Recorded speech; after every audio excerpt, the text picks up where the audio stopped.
Yo, yo, yo, this is Entrep Man here. So, ito, may clean video lang to tungkol sa laban ni Emmanuel Navarrete versus Charles Suarez. Itong si Charles Suarez, kababayan natin to. So, good luck in advance na lang. As well as for Emmanuel Navarrete, good luck na lang din. Pero ito, diretsahan na lang natin to para wala nang patumpik-tumpik. So, una sa lahat, si Navarrete ang champion dito. Siya yung may hawak ng 130 pound belt sa WBO. Matagal yan dinidepend tong belt na to since nung nakuha niya to nung umakyat sa division si Shakur Stevenson. Ito naman si Suarez, siya yung number 1 mandatory sa belt na yan, kaya nakuha niya yung title shot. So sa age naman kasi ngayon, itong si pangalan na to, si Navarrete is I think nasa 30 anyos pa lang. Ito naman si Suarez is 36 years old. Sa boxing kasi itong 36 years na to, past prime na to sa mga boxingero, yung 36. Pero tingnan natin sa mismo laban kung yung age ba ni Suarez is magka-catch up na. Pero depende rin kasi yan sa boxingero, kasi may mga boxingero kasi na pangit na lifestyle, iba naman ng mga magagandang lifestyle kahit ang age nila is up to 36 or even 40. Like for example si Arthur Beterbiev, di ba? 40 na yun, pero maganda pa rin conditioning, di ba? So yun, diretsahan. Ito naman yung keys to win ng dalawa. Si Emmanuel Navarrete. Kailangan niya dyan is constant pressure.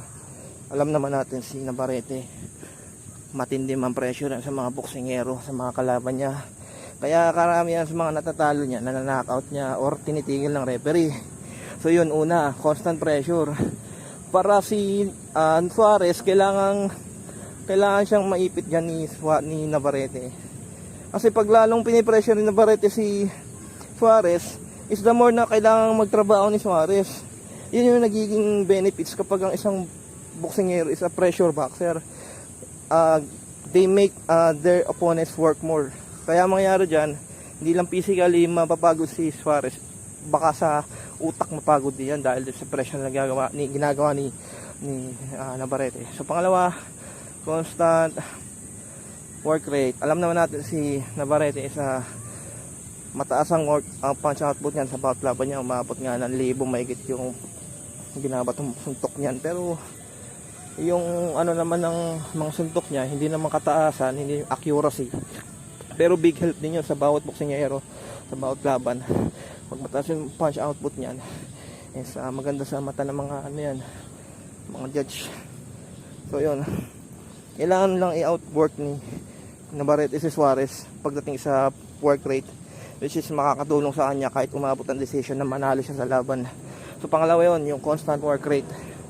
Pangatlo, calculated aggression.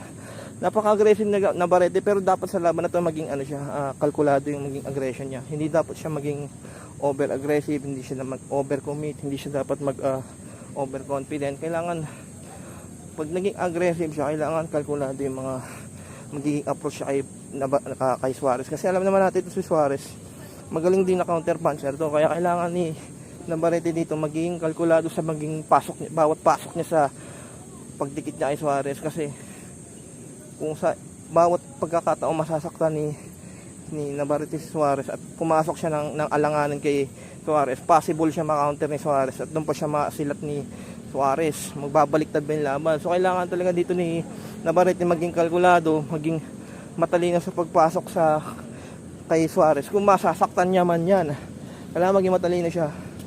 Yan yung pangatlo, constant aggression. Pangapat naman, aim to the body. Kailangan naman ni Navarrete dito, kahit si Suarez sa technical boxer, economical yung mga binabato niyang punch, hindi siya masyadong tumatapon ng suntok ng basta-basta. Tumatapon siya ng mga suntok ng may precision. Talagang precise yung mga binabato ni Suarez na suntok. Hindi siya basta-basta gano'n na pasok na patulan ng pato, na suntok lang na suntok. Hindi siya gano'n eh. May bilang yung patama ni Suarez sa mga nakakalaban yung boksingero eh. So kailangan dito ni Navarrete, since ito naman si Suarez, hindi naman natin makakaila na meron din mga kainaan yan. So kailangan dito ni Navarrete para ma-discourage din si Suarez, patamaan niya sa katawan si Suarez. So kahit gano'n ang style ni Suarez, pag lagi naman siya tinatama sa katawan, lalo mababawasan yung work rate niyan. Kung kailangan naman ni Suarez dito, ni Navarrete dito, lutuin niya yung katawan. When I say lutuin, birayin lang ng birayin yung katawan ni Navarrete, kasi pag napagod si Navarrete dyan at si Suarez dyan, pwede niya rin matalo si Suarez by stoppage. So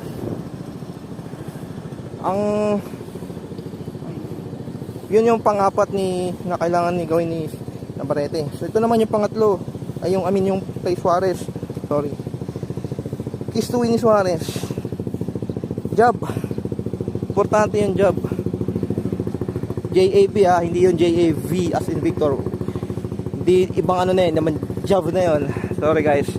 So yun nga, jab. Kailangan ni Suarez masukat agad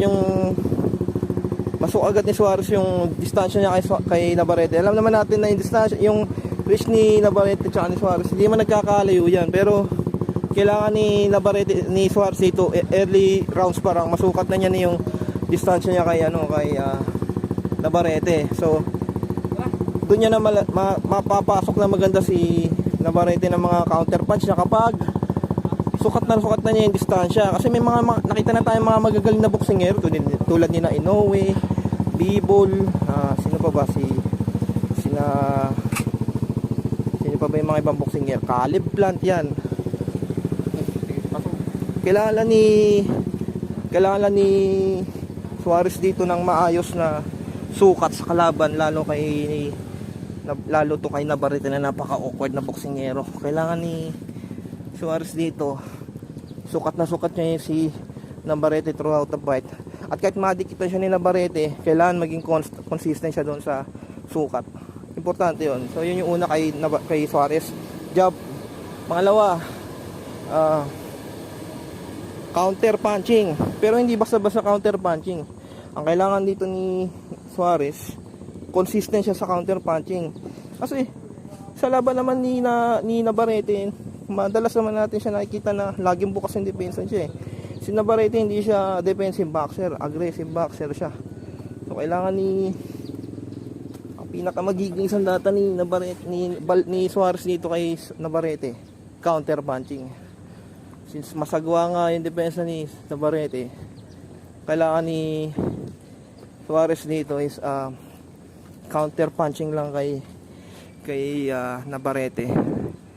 Kailangan lang ipamukha ni Suarez kay Navarrete na lagi siyang magkakamali sa bawat pasok ni Navarrete kay Suarez. So sa akin lang yun lang magiging pinaka offensive key ni Suarez dito, counter punching aside sa jab. Pangatlo, lateral movement, head movement, napaka-importante niyan. Si Navarrete isang awkward boxer, isang awkward fighter. Tumatapon siya ng mga suntok sa kakaibang angle, tumatapon siya ng mga suntok sa hindi mo inaasang angle, sa hindi mo inaasang distansya. Kaya karamihan sa mga boksingero na kalaban niya nagugulat, tinatamaan ng mga unexpected power shot galing kay Navarrete. So importante dito kay Suarez na maging magalaw, dahil hindi rin naman masama sa boxing na maging magalaw ka, pero magiging side effects lang kasi yan is yung mga nanonood sa iyo is magbubuyan, magagalit sa iyo kasi magiging takbuhin ka. Pero sabihin na natin ganoon, maging takbuhin ka na, pero kasama talaga sa laro ng boxing yan, maging matalino ka. Gamitan mo ng ikot, gamitin mo yung perimeter ng ring, gamitin mo yung lawak ng ring para makadiskarte ka ng sukat kay Navarrete. Head movement naman yun, kapag nasa gitna kayo ng ring, syempre hindi nyo may iwasan magtapon ng mga jab, right straight, hook. Kailangan mo dyan magandang head movement. Yan nga, pag naging maganda yung head movement mo dyan, doon mo rin mapapatama yung pangalawang keys to win ni Suarez, yung counter punching. Kasi sa bawat laban, yung head movement importante talaga yan, lalo kung yung ibang boksingero hindi naman ganun magalaw. Pero edge na rin kay Suarez yan kung yung si Suarez is magalaw na boksingero na nga, may head movement pa, napakahirap ng ano yan, napakahirap ng patamaan ng suntok niyan. Ito na nga, best example si Shakur Stevenson nga. Yun, napaka-defensive noon, napakagaling counter punch. Pagka nakita niya nasaktan yung kalaban, magiging kalkulado yung aggression niya para matapos niya yung kalaban. Si Terence Crawford ganun din. Kailangan ng magandang ganun na lateral movement and head movement. Yun nga, para matalo ni Suarez si Navarrete. Ngayon, ito yung pangalawa. Yung pangatlo. Pang-apat na pala to. Ito yung pang-apat. Yung aim to the body rin. Yun din. Kailangan din ni Suarez makatama ng magagandang mga power shot sa katawan ni Navarrete, especially sa liver o kaya sa solar plexus. Kailangan mapatamaan ni Suarez yan si Navarrete ng consistent sa katawan si Navarrete. Kasi kailangan, alam nga natin na si Navarrete is napakataas ng work output ng punch output niya sa bawat laban. Umabot nga ng libo yung suntok niyan eh. Kasi nga maganda yung stamina, maganda yung kondisyon, maraming stamina para magpatama ng suntok. So kailangan lang dito ni Suarez sa early rounds pa lang patama-tamaan niya yung katawan ni Navarrete. So para pagdating sa mid to late rounds, makikita natin siguro magdi-diminish na yung work rate ng Navarrete kasi nga nasasaktan sa katawan. And eventually, kung makita nga ni Suarez na talagang masapul niya si Navarrete ng solid sa katawan, like sa liver shot, pwede niya mapabagsak si Navarrete by or matalo niya by knockout si Navarrete by body shot. So yun, yung pang-apat, aim to the body rin para kay Suarez. Ito na may pang-lima, importante to, kailangan si Suarez lumayo siya dun sa rope.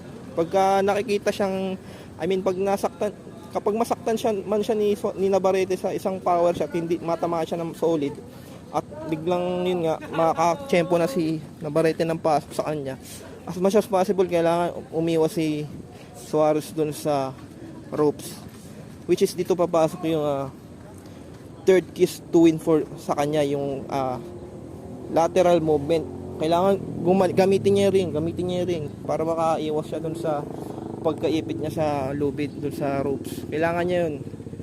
Kasi pagka laging ang mangyayari gawin dyan ni si Suarez na kapag matamaan siya at masaktan siya ni Navarrete, as much as possible kailangan pumalsaga siya dun sa ropes. Gamitan niya yung ring para mag-reset ulit yung parang magiging set nung pukpukan nyo. Gigitna ulit yung laban sa gitna ulit, o diba? Ito pa yung isa pa, bukod doon sa stay away from the ropes, kailangan niya rin gumamit ng clinch. Yun nga lang, problema dito, kailangan maging matalino si Suarez sa paggamit ng clinch. Kasi may instance kasi na si Navarrete na kahit kiniklinch mo siya, bumabato siya ng suntok na talagang sa tingin ng referee is legal pa rin. So kailangan mag-ingat si Suarez whenever na mag-clinch siya ay Navarrete, kasi pwede siya matamaan ng magandang power shot ni Navarrete kahit nakaklinch silang dalawa. So yun yung keys to win ni Suarez. Ito na may prediction ko, dalawa, Suarez by decision or Navarrete by technical knockout sa late rounds. Pero either way pwede ang maging iba, or like si Suarez manalo by technical knockout or si Navarrete by decision. Pero tingnan natin kung magiging maganda yung laban, pwede rin mag-end up sa draw. So yun, so good luck na lang pareho sa dalawa. Best of luck and sana mabigyan tayo ng magandang laban. So yun lang sa akin. Peace out.